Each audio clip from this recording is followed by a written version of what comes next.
നമസ്കാരം, WVision news അപ്ഡേറ്റ്സിലേക്ക് സ്വാഗതം.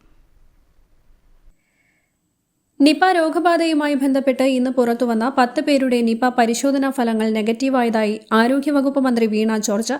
മരിച്ച യുവാവിന്റെ കൂടെ ആശുപത്രിയിൽ നിന്ന് അടുത്ത ബന്ധുക്കളും ചികിത്സിച്ച ഡോക്ടറും ഉൾപ്പെടെയുള്ളവരാണ് ഇന്ന് നെഗറ്റീവായത് എന്നത് ഏറെ ആശ്വാസകരമാണ്. ഇതോടെ ആകെ 26 പേരുടെ പരിശോധനാ ഫലം നെഗറ്റീവായി.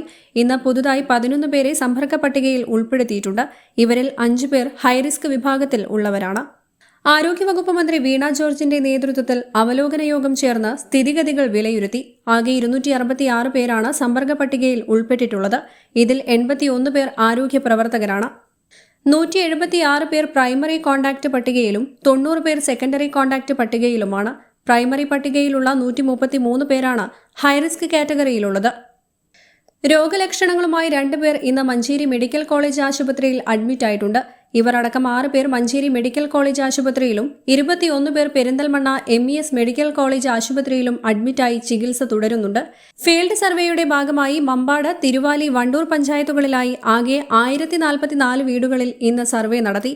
ആകെ 7953 വീടുകളിലാണ് ഇതിനകം സർവേ പൂർത്തിയാക്കിയത്. 19 പനിക്കേസുകളാണ് ഇന്ന് റിപ്പോർട്ട് ചെയ്തത്. ആകെ 175 പനിക്കേസുകൾ സർവേയിൽ റിപ്പോർട്ട് ചെയ്തിട്ടുണ്ട്. News bureau, Malappuram.